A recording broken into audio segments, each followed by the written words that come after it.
Now we'll go live with Congressman Cole and hear a few words about the latest in Washington and in the 4th District. Congressman? Thank you very much, Sarah, and I want to thank all of you that have taken the time to join us on the call.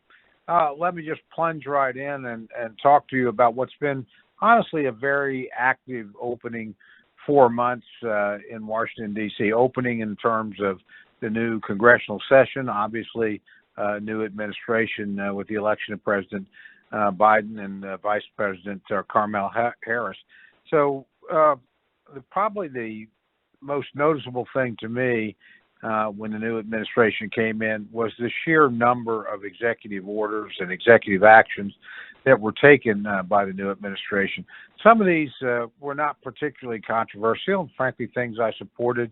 They related to the virus and trying to speed up production of and distribution of virus vaccines and what have you. Those things were broadly bipartisan in nature, but some of the orders were very partisan. The decision to cut or end or remove the approval of the so-called Keystone or XL pipeline, immediately cost 11,000 Americans their jobs, and it's pretty dubious anyway. And the oil that the pipeline is meant to carry is actually Canadian oil that is moved down to refineries along the coast in Texas, Louisiana, and then shipped for the most part overseas.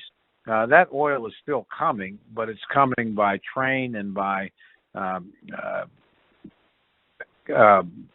by truck. And the reality is that's actually, number one, more dangerous, and number two, if the aim was to lower greenhouse emissions, this has exactly the opposite effect. It increases them. So I think it was counterproductive and silly. But there's also other orders that were aimed very much at the domestic oil and gas industry. The decision not to allow production, new drilling and new exploration on federal lands for 100 days is not a good thing. Now, again, that doesn't impact Oklahoma directly, but a number of our companies are engaged in federal lands in the West. We don't have a lot of federal land in Oklahoma.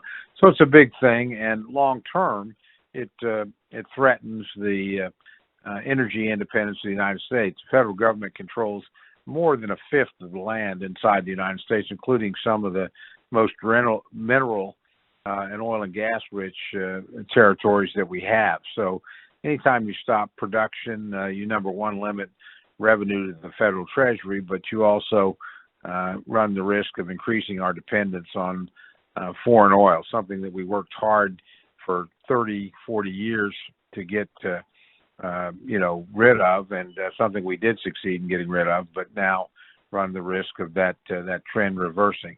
So again, very active opening few weeks, the Biden administration. President Biden also put 3 major spending proposals totaling over $10 trillion on the table for consideration. One is a normal annual budget, $4.5 trillion. We haven't seen a full budget from the president yet. That actually probably will come out on Friday. We saw what the president called a skinny budget, or just a budget outline. By law, the budget's actually supposed to be available by February 15th, but honestly, no new administration ever makes that date. The Trump administration didn't, the Obama administration didn't, Bush administration didn't, and the reason's pretty simple. Their people aren't in place yet. It takes them a while to get up and running, but we do have an outline of what the president wants to spend. Again, like all budgets, some of it I agree with, some of it I don't. But broadly, he wants to increase domestic spending by 18% and hold defense spending essentially flat. It's about a 1.6 or 7% increase, but that's actually, when you put in inflation, an inflation-adjusted cut. So I disagree very much with that priority. The domestic spending has come down quite a bit. The defense number certainly needs to go up in a world as dangerous as the one that we're operating in now. I suspect that'll be a point of contention over the course of the summer and the fall. The second major spending proposal by the president was $1.9 trillion for a new COVID relief package. And, surprisingly, that became a very controversial proposal. Congress in the last year, before the new administration, that is during 2020, actually passed 5 different COVID relief packages totaling over $4 trillion. Those were done on a very bipartisan basis, overwhelming support on both sides of the aisle. The last one that the president proposed wasn't. And the reason was it was, number one, a lot bigger. The Republicans had offered to go $800 to $900, and second, included a lot of things that weren't related to the COVID-19 package. I'll give you an example. There's $140 billion to bail out union-backed, what are called multi-employer pension funds. These are things that the taxpayer will now be on the hook for without any financial reforms. That may or may not be a good idea. We can debate the merits of it, but it doesn't have anything to do with COVID relief. There was money in there to help the city of San Francisco deal with its city debt.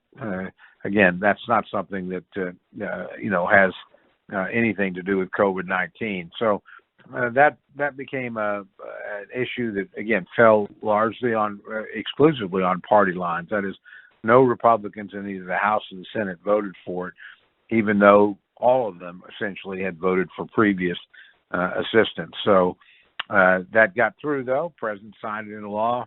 It only needed 51 votes in the Senate. It actually passed 50 to 49. The next package was the so-called infrastructure package.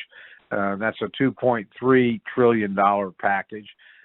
Everybody agrees there needs to be an infrastructure package. The Republicans have countered with what historically would be a fairly robust package of between $500 and $600 billion, all paid for by user fees. The president's package includes major tax increases on corporations. That increased the corporate tax rate by 33%, from 21 to 28%. President also proposed extremely high capital gains taxes on, to be fair, high income earners. So a lot of taxes in the package. Also, a lot of things that are not considered traditionally infrastructure that the president decided to call infrastructure. For instance, there's $400 million in this package for elder care. Again, that may or may not be a good idea. It's not what most people think of as infrastructure. Most people would look at things like roads, bridges, ports, waterways, broadband, that sort of stuff. So there's a lot of maneuvering going on about that now. It's clear the Democrats don't have the votes to pass it in both the House and the Senate, and so there's going to have to be some bargaining. Finally, a third package the president proposed was something he called the American Families Act, and it essentially is an expansion of the entitlement state and would again increase spending by about 1.8 or 9 trillion dollars. I don't think it's likely to go anywhere soon. Again, it would have major tax increases with it, but it's additional child assistance, additional assistance in a variety of areas and health, what have you. But the question is, how are you going to fund it? And I think so far that hasn't gotten near the emphasis that the infrastructure package the president put out. So, again, you have this flurry of executive orders.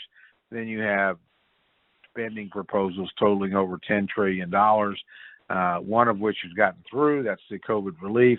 The budget will take the balance of this year to deal with, and there'll have to be, I think, a lot of changes there. And then there's this American Rescue Plan, American Families Plan that I think is not likely to move very far. Then the president also, some extraordinary things along the border and in foreign affairs has taken some steps that I think have generated crisis there. On the border, the president very quickly reversed a lot of Trump-era practices and policies that I would argue have created a relatively secure border, everything from the building of a border wall to what's called the Remain in Mexico policy. That is, if you were entering the country and asking for asylum, you could come in, your case had to be adjudicated. You had to wait in Mexico. Now, we know on average over 80% of the asylum claims are not, approved by U.S. courts. That is, they're not legal under American law. And but if the people actually get in the country and then wait for the trial, it's very difficult to have them leave. Honestly, quite often they never show up for trial dates. So that was a very helpful. But since the President Biden has been elected, we've had a real surge, not just of unaccompanied children, but of all kinds of people. I mean, there's just a sense that the United States is not going to enforce the border, that people can come through, and cartels are using this surge of people to both profit, because in many cases the cartels are bringing those people here, but also as a cover for child smuggling or human trafficking, as it's called, and for the bringing of illegal drugs into the country. Both those things have skyrocketed in the last 3 or 4 months. Other policies that the president has approved is to try and reopen communications with Iran and perhaps restart the Iranian nuclear deal. That's very controversial. It's one of the things that President Trump ended that frankly had bipartisan opposition to the old Obama policy in this area. That could come back.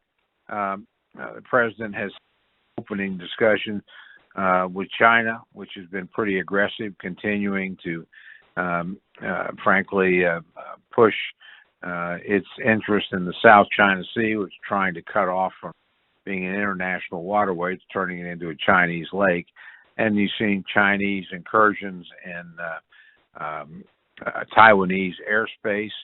You've also seen China be very active in Hong Kong, where it's pretty much destroying the separate status of that territory and ending the democracy that existed there.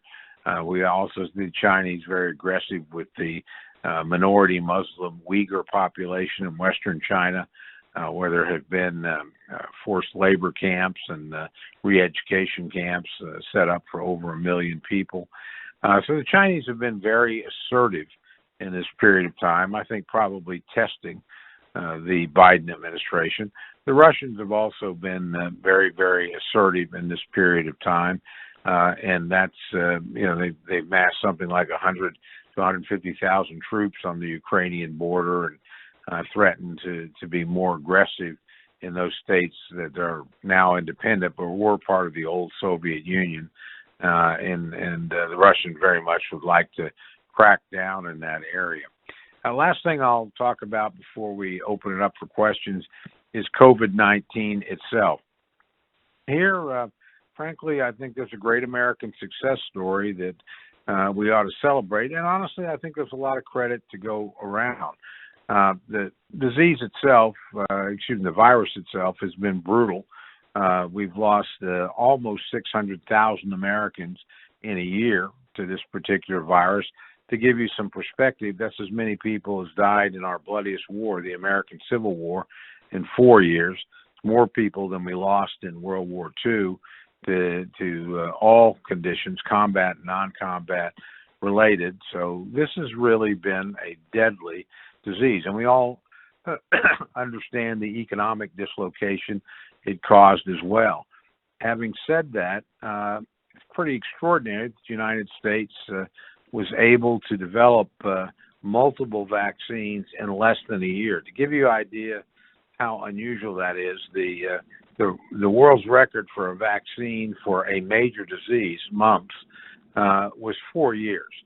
And so for us to be able to have not one but several vaccines available is a real tribute to public research, the National Institute of Health, Center for Disease Control, to our private pharmaceutical companies, and yes, to the Trump administration, which put billions of dollars on the line, started buying vaccines even before the clinical trials had been completed if they thought they were promising, so there would be a supply immediately available. So, the Biden administration inherited a program where the vaccines had already been developed. Indeed, both the president and the vice president were inoculated before they took office, and where we were already doing over 1 million vaccines a day. To their credit, they sped up that rate, and we reached over 3 million a day. It's slowing down now, partly because such a huge percentage of the population has been vaccinated. Over half, or about half, of the adults in the country have had at least one dose. And let me stop here. If you've had an opportunity to be vaccinated, please take it. It will make a huge difference in your safety. Vaccinated people are pretty secure. It's the unvaccinated that are at risk, and they're at risk, for their families and friends and communities as well. So there are a few good reasons not to do it if you have a reaction, but very few. Most people can take this vaccine safely, and I would certainly urge you to do so if you have the opportunity to do so. It'll just better for you, better for your friends, better for your family, better for our community. But anyway, that has been a great success, and wish that you've seen the economy accelerate in terms of reopening. Actually, the economy began to reopen in the third quarter of last year. We've had robust economic since then. We've hit some headwinds here. There's a concern that so much money has been put in the economy that inflation will rear up. We've also, because we extended unemployment and made it much more robust, a lot of folks believe that has slowed the reentry of workers into the workplace, and we've certainly had signs that's true. In the state of Oklahoma, Governor Stitt made the decision, I think a good one, by the way, to actually offer Oklahomans money to come back to work. We're going to end the extra federal subsidy in late June, but the first 20,000 people that go back to work off unemployment will get a $1,200 bonus. And that's using some of the money that the federal government made available for unemployment in this period. But again, the states have broad discretion over how they use it. If they want to use it to incentivize people to go back to work, I personally think that's a good idea, and one that will pay dividends. So we're not done with COVID yet. There's still lots of variants popping up around the world. We see a horrific situation in India and in Latin America, particularly in Brazil. So you've got to keep your vigilance up. You've got to take the vaccine. You still need to be careful. But the reality is the vaccine is working at a very high rate. If you do take it, we've seen the rates of hospitalization and certainly of death in the United States drop dramatically as the vaccine has become more and more available. So it's a great success story. And the United States, frankly, is one of, if not the leader, certainly the leader in terms of a country anywhere near this size and diversity in terms of getting the vaccine out. And as that's happened, our economy has accelerated faster and faster. And we still have some economic problems. We have supply chain disruption. We've got, frankly, we've incentivized people not to come back to the workplace, so our job growth last month was not nearly as robust as we thought it would be. But I think over time, we get on top of you'll see the economy open up and do well. The big danger is just the inflation. The Federal Reserve has been printing money at an unprecedented rate. Federal government's been pushing out the door at an unprecedented rate. And sooner or later, that much money shoved into the economy almost always leads to higher prices. And that's a tragedy. You're already seeing this at the pump and housing prices. But inflation hurts the people at the bottom of the economic ladder more than at the top because usually their income just doesn't grow fast enough at the bottom to keep up with the spiraling crisis. So that's something our policy people will have to focus on. With that, let me stop it there. There's a lot to talk about, both going forward or in what's happened in the past. So be happy to entertain questions and at least give you my best estimate about what's happening and where we're likely to go. So with that, Sarah, let me turn it back to you so that we can get to the question portion of the call. Sure. Sure. And just a reminder that if you would like to ask a question, just press *3. Again, to ask a question, press *3. And then if you'd like to opt into future calls like this, press 1. Our first question comes from Stephen from Oklahoma City. Hey, Stephen, it's Tom. Yes, sir. Well, I missed the question on the last town hall, so I wanted to make sure to punch in early on this one. I appreciate your brief on everything happening in D.C. Very thorough. The question I had was on the January 6th proposal for like a 9/11 commission. Of course, I'm not for that. I think it's a waste of money. But if they're going to do it, truly bipartisan needs to be involved, and it needs to be involved of the whole year in violence, the investigation of all that. Yeah, I probably should have in my opening remarks. We had a vote on that last week. It passed the House, and it's going to the Senate, where I think it's not likely to pass in its current form. I agree very much that the bill that we had, while it got better, there was negotiation between the Democrat chairman of the Homeland Security Committee, a guy named Benny Thompson from Mississippi, and John Katko, who's the top Republican on the committee from upstate New York, and they made the original bill better. The original bill was proposed by Speaker Pelosi. It had uneven numbers of Democrats and Republicans. It also, frankly, gave the Democrats subpoena power, but no subpoena power to the minority. So those kind of things were actually addressed, and the numbers were made equal. Each side was given subpoena power. The problems with the bill, in my view, and I voted against it and argued against it on the floor, were a couple of things you mentioned. Number one, it doesn't look at the entire violence of the year. No question we had violence on January 6th. Anybody involved ought to be prosecuted to the full extent of the law. It's just simply inappropriate. But we had a year's worth of violence across the country, places like Seattle, Portland, and Minneapolis. And we had violence, by the way, from both sides. So a lot of us thought we should look at this in context. And that's what we did, by the way, in the 9/11 Commission. We didn't just look at 9/11. We looked at the attack on the USS Cole that happened earlier in the year. We looked at the attack on our embassies in Africa that had happened in the late 90s. So we looked at a whole plethora of things. We thought we should do the same thing here. The second problem with it is probably the speed at which it's happening. That is, we waited 14 months before we began the 9/11 Commission, and that time frame actually produced a lot of new information that probably informed that did inform the Commission's decision.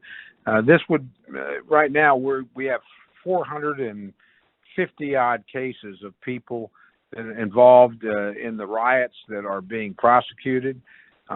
We probably have another 100 to go, and there are other investigations going on. Probably don't know much about because the law enforcement doesn't announce that. So we're worried on two fronts. One is that there's going to be information coming forward that we ought to wait on because we can't speed up prosecutions for the purpose of a congressional hearing. And number two, the hearings themselves could get in the way of prosecution. So, that was a consideration. The third thing, which didn't get a lot of publicity but is a big concern, is the bill as it's currently written allows only the chairman, who would be appointed by the Democrats, to hire staff.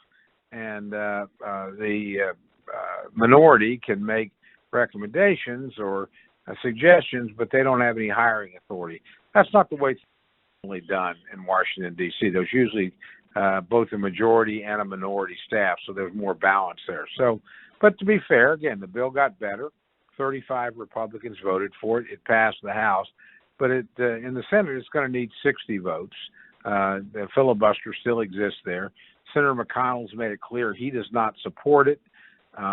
So I think unless it changes, and it could, it's not likely to happen in its current form. It's going to have to be changed, new product sent back from the Senate. So, the vote that we had last week is not the final vote.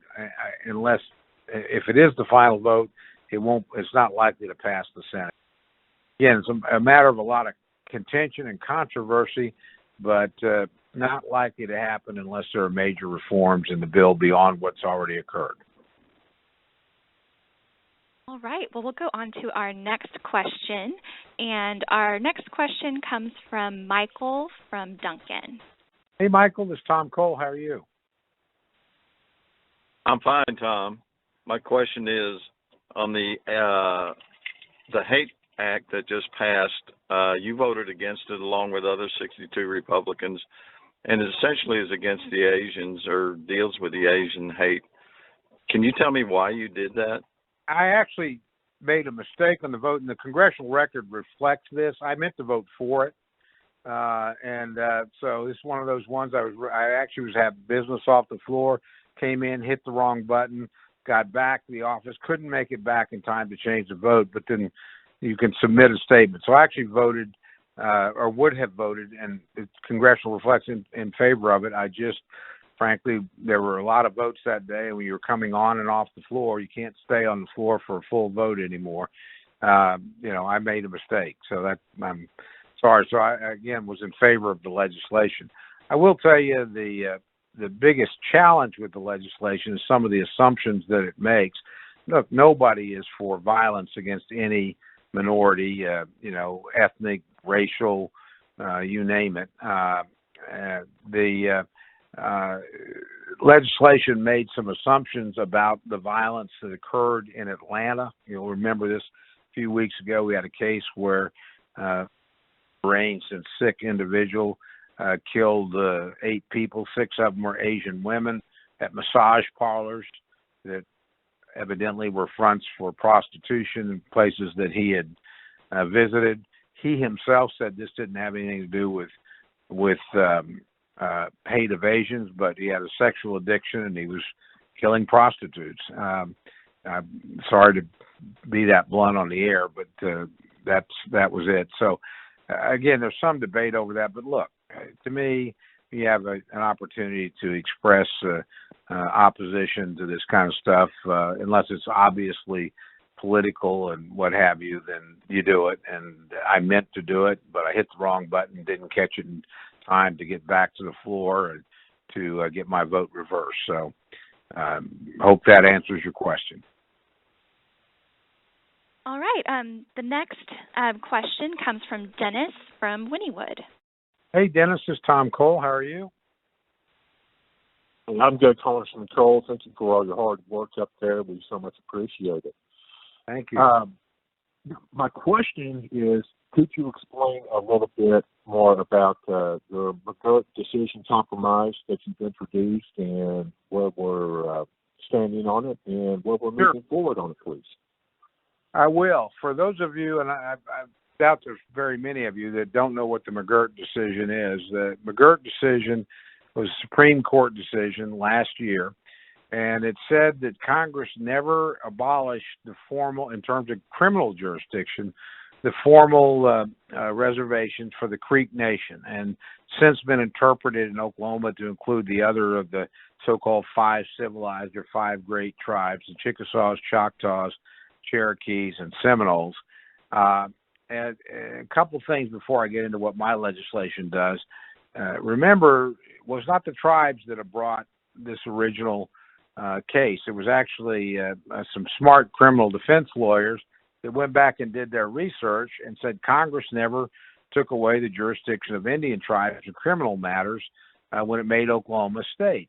And we all assumed it did. We've operated that way for 100 years. I remember the first time I heard this proposition, I did not think it could possibly be true. It was in a similar case called the Murphy case that the 10th Circuit, which Oklahoma is part of, ruled on. And Neil Gorsuch, by the way, who's now on the Supreme Court, wrote the opinion. And it said, look, this jurisdiction was never taken away from tribes in Oklahoma. So I actually thought that can't be true, and I read the decision, and I thought, well, maybe it is. If you read, I mean, Neil Gorsuch is one heck of a legal mind. He probably knows more about Native American law than anybody else in the history, certainly the modern history of the Supreme Court, because the 10th Circuit, which we're part of, deals with more Indian legislation than any other circuit in the United States. Because there are more Indians in the 10th Circuit, places like Oklahoma. So when the McGirt case came through, it got to the Supreme Court, and it was similar, or the Murphy case got to the Supreme Court, and the Supreme Court did not rule, which meant it was divided 4-4, and Gorsuch, who was already on the court, if you remember, he was the first appointee of President Trump, could not vote because he'd written the earlier opinion. That would be a conflict for him to rule. So when they didn't rule on that, it was pretty obvious what was going to happen. That sooner or later another case would come through, it would get to Supreme Court, then Gorsuch would be able to vote, and it would be 5-4 to overturn or to establish that jurisdiction by tribes had never been overtaken. And that is indeed what happened in the case. Now, Oklahomans saw this, both the 5 tribes and the state government, and there were discussions for about 2 years ahead of that time that what would happen if this occurred. And there seemed to be an agreement, but as soon as the decision came out, that agreement was over, just didn't materialize. And we've had this case where most of the cases in Oklahoma are fine, 80 or 90% of them. But we've had about 8 or 10% that either get overturned because it should have been in federal court. Doesn't mean, by the way, it just should have been done in federal court or in a tribal court. Now, this goes back to a problem called the Major Crimes Act in 1895, when Congress said states have no jurisdiction inside of Indian reservations, that jurisdiction belongs solely to the federal government and to state governments. And that's based on a decision that goes all the way back to the beginning of the American Republic, that the relationship with Indian nations is primarily a federal responsibility. So that created all this legal turmoil.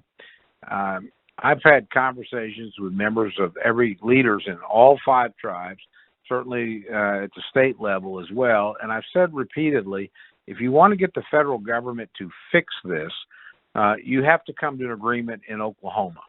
The state and the tribes need to agree. By the way, we're usually pretty good at this. We've done a lot of this.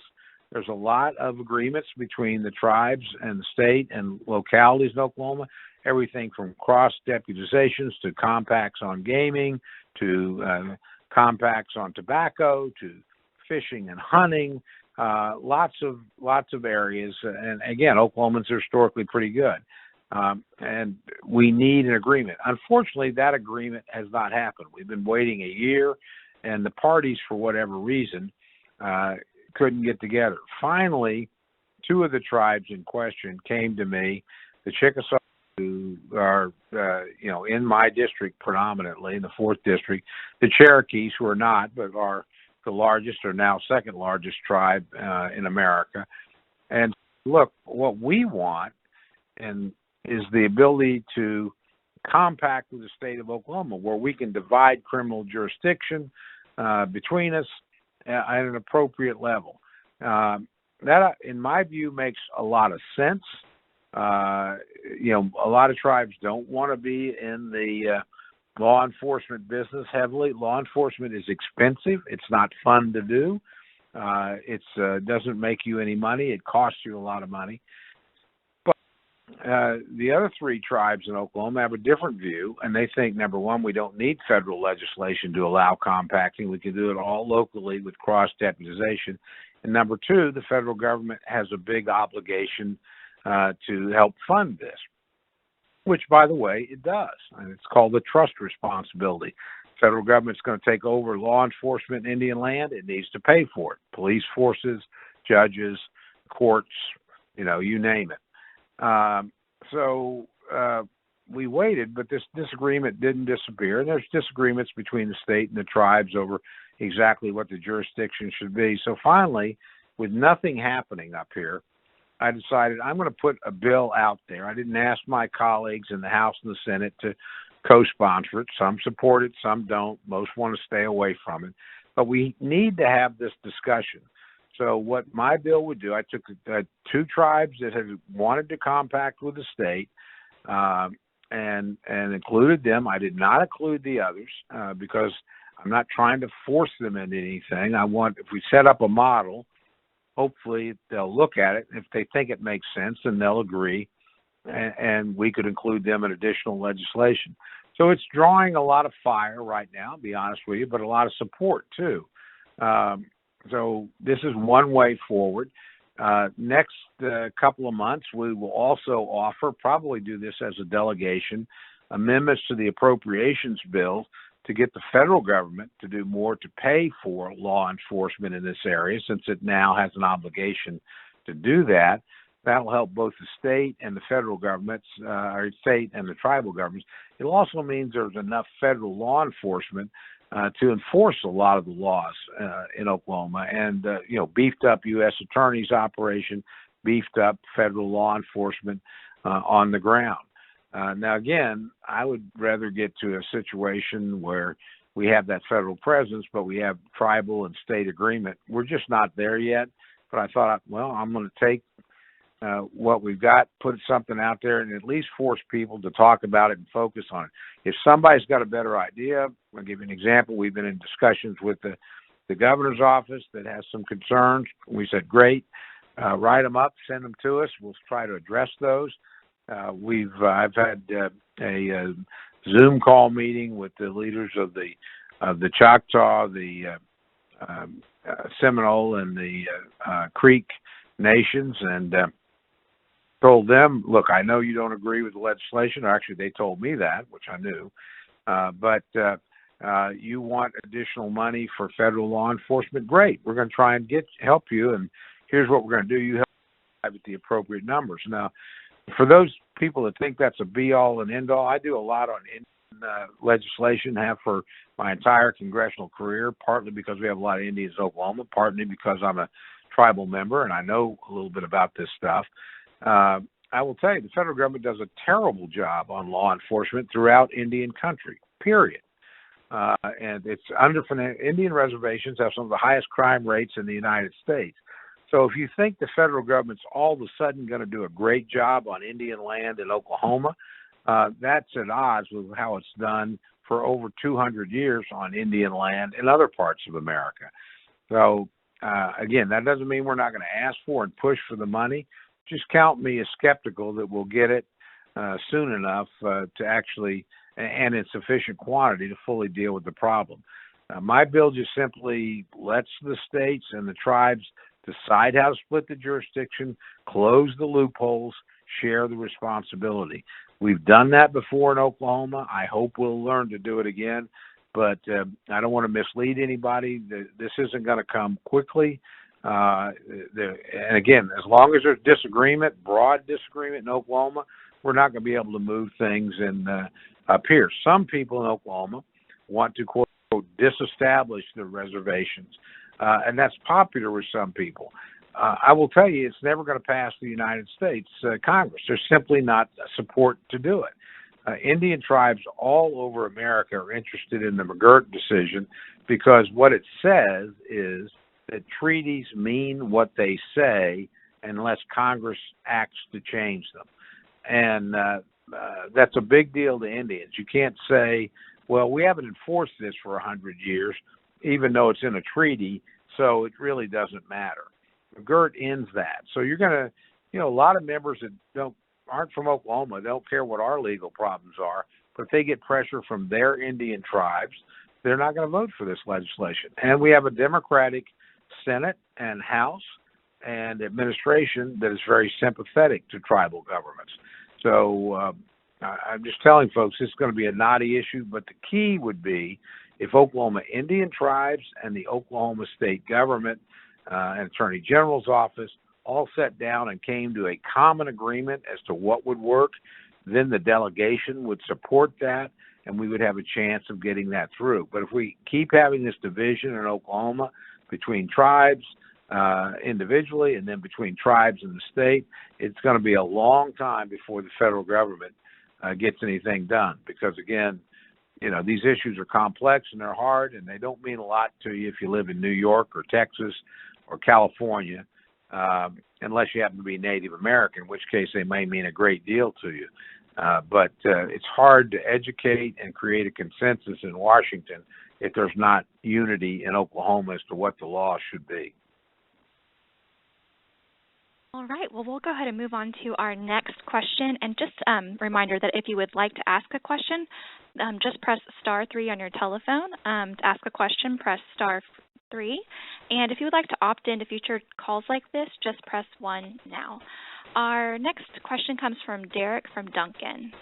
Hey, Derek, this is Tom Cole. How are you? Good, sir. How are you doing today? Good, thank you. I just got a question. I understand with the Israel and Palestine right now, the ceasefire going on, and I know how weak Biden is on the Middle East. I'm wondering if there's any future intervention by Congress possible to help with Israel, with the ongoing conflict over there? Yeah, I think there is, although there's disputes in Congress now. I mean, we see, frankly, the Democratic Party is very deeply divided over this. The Republican Party not. But by and large, the American public is pretty much, understanding of the Israeli position is, Hamas is a terrorist organization. They began launching rockets into our territory from the Gaza Strip, almost 4,000 rockets. Most of them, by the way, either fell harmlessly or were intercepted by a weapon system called Iron Dome, which America helped finance and develop with Israel jointly. It's been a very successful. Over 90% of the rockets never hit their intended targets. But you still had 20-odd people in Israel die, and frankly over 200 Palestinians, probably more than that when they get through all the wreckage from the Israeli response. The Biden administration, while it pushed hard for the ceasefire, also sold Israel, I think, $735 million worth of equipment to deal with this. And the Congress has generally been supportive. We give Israel over $3 billion worth of military assistance every year. That's pretty bipartisan. Both sides of the aisle have been there with the idea that, while there may be some agreements with Israel on particular policies, they're a democratic country with a small d, and they are an ally and a friend of the United States. And we have a lot of joint programs with them, both for defense and intelligence. Incredibly valuable, friend in that regard in a very tough and dangerous region. So, again, we're having some disputes in Congress, but broadly, I think the support is there to continue to make sure Israel has whatever weapon systems it needs to protect itself. Last point to make here, the one thing I will say about Israel is they've never asked for us to put a single American soldier in harm's way to defend them. They've never asked for air cover for their airspace or American ships, or they've just asked for technical assistance and direct military support. And then, they do their own fighting for themselves. So I think people appreciate that, appreciate the values they represent broadly, although there's certainly some people with different opinions. And I think Congress will stay united in the support for Israel going forward. I would say some of this, when you see something like rockets fired by Hamas, both from the Gaza Strip and from Lebanon and Syria, too, by the way. Hamas is an international terrorist organization. Just remember, it's all paid for by the Iranians. And I think this is, just as I mentioned early, that the Biden administration was being tested by the Chinese and the Russians. They're being tested by the Iranians as well, and other groups. And this is a test to see whether or not the United States is firmly in support of Israel's continued right to exist and to respond to terrorist attacks at the source. So, there's Iranian fingerprints all over this incident, and it's tragic that we're in this situation. But I think the right thing to do is support your friends when they're under attack, and Israel is a friend of the United States. All right, well, we'll go ahead and move on to our next question. But again, if you would like to ask a question, just press star 3. And if you would like to opt into future calls like this, press 1. Our next question comes from Nancy from Lawton. Hi, Nancy. This is Tom Cole. How are you? Hi, Tom. It's so nice to hear you. What is the outlook for the stability of Oklahoma's military bases, both Fort Sill, of course, here, but also our Air Force bases, Tinker and Vance and Altus? Pretty good. Let's just start with Fort Sill, where you're at. As you know, the Army's undergoing a major review now with 6 modernization programs. 2 of them are located at Fort Sill. Back in 2005, air defense artillery was moved up from Texas. There's been well over $1 billion worth of investment at Fort Sill. Very robust presence. Second largest single site employer in the state of Oklahoma is Fort Sill Army Post. It's not going anywhere. As I tell people, it's been the home of the field artillery since 1911. And, frankly, the environmental cost, the unexploded ordnance out on the range would be enough to not move it, but moving it. We've made major investments there. Tinker Air Force Base is the same way. Tinker just picked up the maintenance mission for the KC-46. That's America's new jet tanker. New jobs associated there. We also will probably get the B-21 bomber when that comes on in the mid-2020s. We fix the B-1s, B-2s, and B-52s at Tinker now. So its future's good. And, Altus got the KC-46 training mission. That probably secures them for the next generation. Vance is not going anywhere. It's one of the top, 6 or 7 of our air training systems. We have more airspace over Oklahoma, federally controlled than any other state, and it's done primarily for military training. And then finally, McAllister, which is an Army ammunition depot, houses a third of the ammunition of the United States Army is housed in Oklahoma, and plus a lot of it's produced along with bombs and of various sorts. So 1,700 high-paying jobs over there. Only one service job. It's an unusual base. Only the top commander is in uniform. Nobody else is. They're all civilian employees. But again, all 5 of ours are in very good shape. The one thing I would say, and I mentioned this in passing in the opening part, the Biden budget, which we won't see till Friday, probably won't be what we would like in Oklahoma. And frankly, what I think we need as a country, it's a little low in defense, but that'll be one of the big issues that's argued out in Congress, and we have a reasonable chance of winning that. But whether we win that or not, and that is get additional money in defense, the basic structure of the bases in Oklahoma is likely to stay the same. They're all secure. We're not likely to go through another BRAC round anytime soon. If we did, remember, all 5 of those facilities have survived every BRAC round, and a number of them have grown each BRAC round. But you're right to point out their importance. Again, the largest single site employer in Oklahoma is Tinker Air Force Base. And again, Fort Sill is next. So 4th District has the 2 largest parts of our economy. The 2 largest single site employers are both military bases, and they attract not just the people that work on them, but you go to Tinker, there's 3,000 Boeing employees right next door in 3 big buildings, and big presence by all kinds of Northrop Grumman, Pratt Whitney. Same thing down in Fort Sill. I know you probably drive US 44, Highway 44. Going back and forth to central Oklahoma. If you do make that trip, you look out in Elgin, you'll see a big BAE facility for the upgrading of the Paladin artillery system. So we have a lot of military presence in Oklahoma. It's critical to our economy, and much more importantly, it's critical to the defense of the country. So those 5 bases are secure.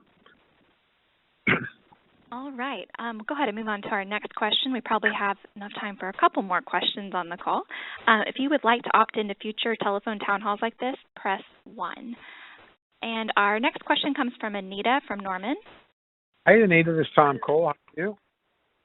Hi, Congressman Cole. It's nice to talk with you, and thank you so much for all you do. Thank you. I wondered what you think about whether or not there's going to be a gasoline shortage at the pump this summer and fall. Well, we've seen gasoline short. I'm sorry. Go ahead. Is there more you wanted to ask? That there was some talk about getting it to the gas. Yeah, well, as you saw, fortunately it didn't affect Oklahoma, but we had cyber terrorism, really. And we don't know if the Russians claim it wasn't them, but we know it was Russian actors based in Russia, and the Russians didn't do much about it. But it was basically shut down what's something called the Colonial Pipeline, which is a big distribution network. And you saw, it got to, in the Washington, D.C. area, like over 70%, I think, of the gasoline stations ran out of gasoline. So we haven't seen anything like this since the 1970s with the Arab oil boycotts, and it hit lots of the East Coast, but fortunately not Oklahoma. So there's those kind of incidents. I think they're a part of our future, particularly if we're not careful. I don't think our response to the Russians was very robust. The company actually paid ransom to the criminals involved in this, and at least publicly, we've not had much of a response. I think that's going to need to change. If the Russians had already had our intelligence system with something called the solar wind earlier this year, and we're going to have to start responding by doing the same things back to them and then some, in my view. Now, there's also the secondary question, which is the difference in energy policy. I mean, the Biden administration very much, very much is opposed to fossil fuel. And when you start doing things like limiting exploration and production on federal lands, canceling projects like the Keystone Pipeline, you're going to see first prices go up, and then you run the risk of scarcity. So far, what you've seen is just prices going up. But I think you're going to see more of that. I'm sad to say. I mean, gasoline prices are likely to move up, and when gasoline prices move up, usually that means that oil and natural are getting tougher, and you start seeing it in your cooling and heating bills at home. One of the greatest achievements of the last few years was the achievement of energy independence by the United States. And when I say energy independence, I mean North American energy independence. We still, while we export natural gas in particular and some oil, we import a lot from our friends in Canada and our friends in Mexico, and they are our friends, and they would never shut off our supply. That's not true, as we know, in the Middle East. We've had that happen before. So getting independent, number one, keeps out of conflicts in the Middle East.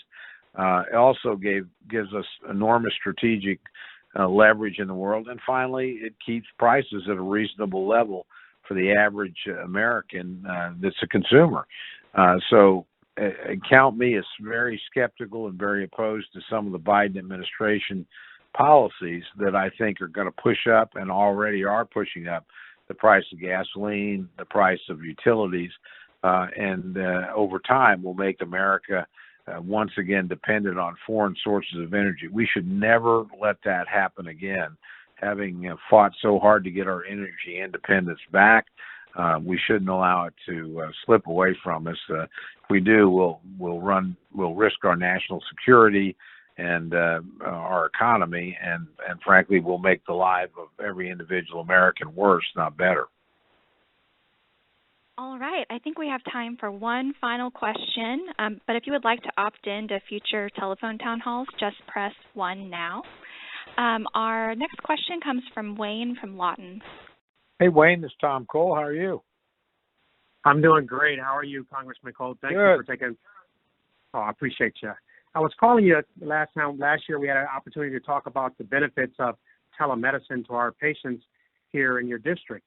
And the public health pandemic has allowed us to keep it, but now as we get close to ending the public health pandemic, many seniors won't have access to those great telemedicine services. And there's a Telemedicine Modernization Act, Bill 1332, that's been put through Congress in February and Ways and Means Committee with your colleague, Buddy Carter, out of Georgia, Republican. Mm-hmm. And I was going to ask you to consider being a co-sponsor so that the patients that I care for can continue to see me on Wednesdays in my telemedicine clinic, and patients who maybe, for example, on elderly patients in their apartments, or Native Americans who are on a reservation or maybe can't come to see the doctor, they get a chance to see a specialist like myself and take advantage of telemedicine and the conveniences that it allows for our seniors and people that don't get around so well. Yeah, I think I am a co-sponsor, but I will double check, and if I'm not, I will become one. I couldn't agree more with you. This has been, there's silver linings in the pandemic, as awful as it was. Telemedicine is probably the most important one, and by the way, its success has added support for additional broadband in the United States. We simply have to have this in terms of servicing remote communities and isolated communities, and certainly, a lot of rural Oklahoma doesn't have doctors and nurses and hospitals readily available. So I couldn't agree more. I mean, this is just something we have to make the investment. To me, broadband is sort of like electricity was in the 1930s and 40s. You just figured out you had to have it to participate in modern life. The same thing's true with broadband, and then we've got to make services like telemedicine available. It's the only way we're going to get reasonably priced coverage for the disadvantaged and more remote parts of our country. And, we certainly have a lot of Oklahoma that needs upgrades and services here. So, again, thank you for what you're doing at your clinic. Thank you for raising the issue. And I'm 100% supportive. I mean, we certainly would vote for it in a heartbeat. And as I said, I think I am a co-sponsor, but we will double check HR 1335 just for the staff that's listening in and make sure we are. Can't go on the bill until Congress is back in session, or the House, and that'll be 2 or 3 weeks. But if we're not on it now, we'll be on it within that time frame.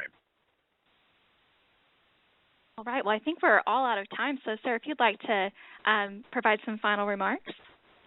I will. First of all, thank all of you for taking the time to participate. And as Sarah said, we'd be delighted if you want to be automatically informed when we do the next one of these. We're happy to do that, and hope you'll take the time to opt in. Certainly appreciate the questions.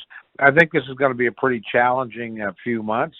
Hopefully we can find an infrastructure package that Republicans and Democrats can both agree on. I think we all know we need to do more on roads and bridges, waterways, ports, and as I said earlier, broadband. But it needs to be focused in those areas. Infrastructure is infrastructure. It's not social programs disguised as an infrastructure name. I also hope that, we can deal with the budget, that is, have a normal appropriations process.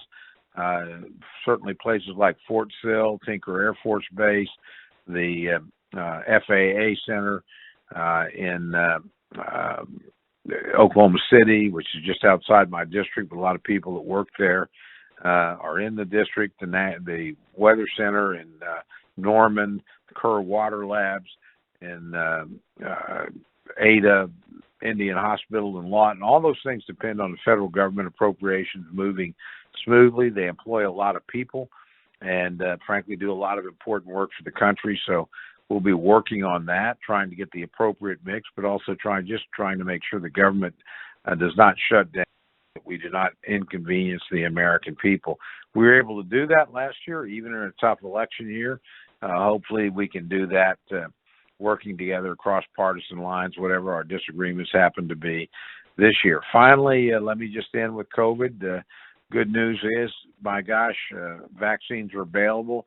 You can thank the genius of the American people for that. Our pharmaceutical companies, our government, research and health facilities, working with them, our Federal Drug Administration, some really good policies by both the Trump administration and the Biden administration.